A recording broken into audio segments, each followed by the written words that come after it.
आप ये देखें कि पिछले 15 से 20 सालों में जिस वक्त हम ये सिविल वॉर के शिकार, उसके अंदर हिंदुस्तान ने अपना डिफरेंशियल बढ़ा लिया, माशी डिफरेंशियल, उन्होंने अपना माशी डिफरेंशियल बढ़ा लिया और काफी आगे चले गए। और उन्होंने जो है वहां पर बिजनेस अट्रैक्ट किए। सॉफ्टवेयर कंपनी जो है, कौन सी ऐसी सॉफ्टवेयर कंपनी इस वक्त इंडिया में नहीं है। बायलैटरल ट्रेड को खत्म किया गया भारत और पाकिस्तान के बीच, उसकी वजह से पाकिस्तान की एक्सपोर्ट को 90.4% जो हैं वो कम हुई हैं और नुकसान हुआ है। 74 सालों में आपने कुछ भी इजाद करके नहीं दिया। आप तो किताबें लिखने से भी रह गए। आपके सारे स्टूडेंट्स बाहर के ऑथर्स की किताबें पढ़ रहे हैं। हमें शर्म भी नहीं आती यार। 74 सालों में कौमें क्या 74 सालों में भी तरक्की नहीं कर पाती? उसकी सादा मिसाल पाकिस्तान।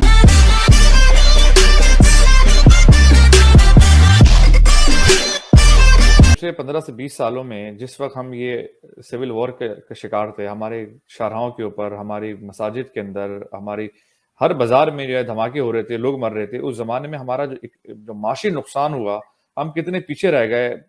हर मुल्क यानी यूरोप से लेकर अमेरिका, हर मुल्क की जो बड़ी बड़ी कंपनी थी, उन्होंने ट्रैवल एडवाइजरी जारी कर दी कि जी पाकिस्तान ना ट्रैवल करें। मतलब आपके यहाँ का टूरिज्म तबाह बर्बाद हो गया, लोगों ने आना छोड़ दिया, शॉपिंग करने आते थे लोग वो कम हो गए, फॉरेनर से आना छोड़ दिया, आपकी एक्सपोर्ट्स खत्म हो गई।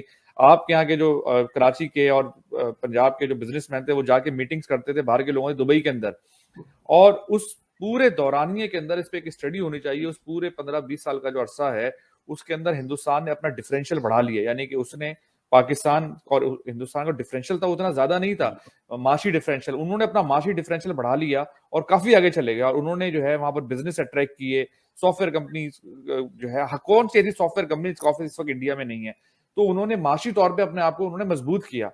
पाकिस्तान और इंडिया के बीच इंडो पाक ट्रेड और उस ट्रेड में बायलैटरल टॉक्स, बायलैटरल ट्रेड का जब ख़त्म हो गई वो और उनको कट कर दिया गया, पाकिस्तान की तरफ से फैसला किया गया कि अब पाकिस्तान और भारत के बीच कोई ट्रेड नहीं होगी और ताल्लुकात भी नहीं रहेंगे, तो उसके बाद पाकिस्तान की जो एक्सपोर्ट्स हैं उसमें कितना नुकसान हुआ है। पाकिस्तान को ये जो एक बायलैटरल ट्रेड थी, इसको ख़त्म करने की वजह से पाकिस्तान की एक्सपोर्ट्स और इंपोर्ट्स पे क्या असर पड़ा है, जो कि इंडिया के साथ एक्सपोर्ट और इंपोर्ट पाकिस्तान की होती थी। इस सिलसिले में स्टेट बैंक ऑफ पाकिस्तान ने एक डेटा जारी की। पाकिस्तान की तरफ से उसको मनक़ते कर दिया गया, ख़त्म किया गया एक कश्मीर पॉइंट की वजह से कि क्योंकि कश्मीर पे हम समझौता नहीं कर सकते और कश्मीर तो हमारी शह रग है।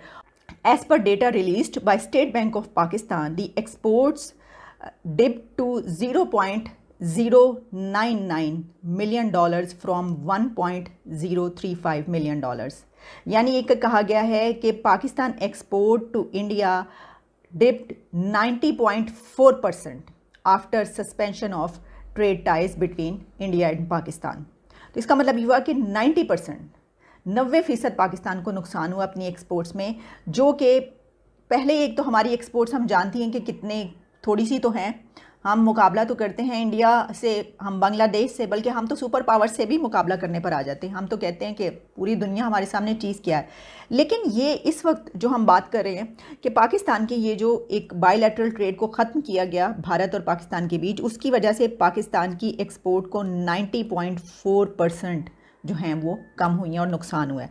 इसी तरीके से हम इंपोर्ट्स की अगर बात कर लें तो imports from India also sank to 14.9%, और वो जो हैं वो पहले 49% कुछ होती थी और अब 42.582% इस तरीके से हो रही हैं। उसमें काफ़ी कम जो है वो फ़र्क है, लेकिन जो एक्सपोर्ट थी हमारी वो 90% कम हुई हैं। तो देखिए इसका नुकसान किसको हो रहा है? इसका नुकसान जो है वो आवाम को हो रहा है, लोगों को हो रहा है।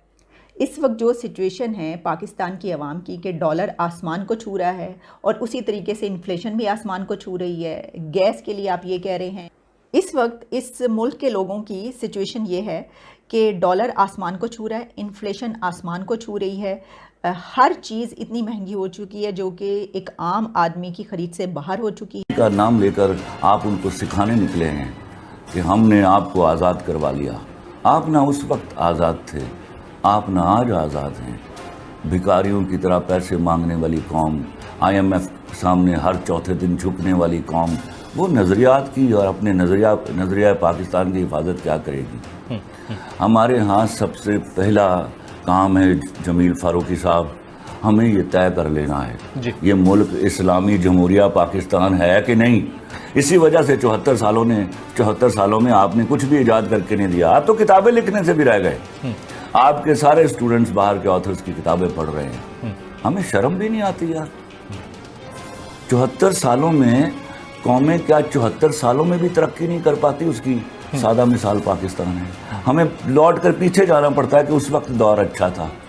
वो जो एक पाकिस्तान था, वो एक उसका हिस्सा मशरकी पाकिस्तान चला गया, उससे उसके दरिया चले गए और हमने कुछ जंगें हारी।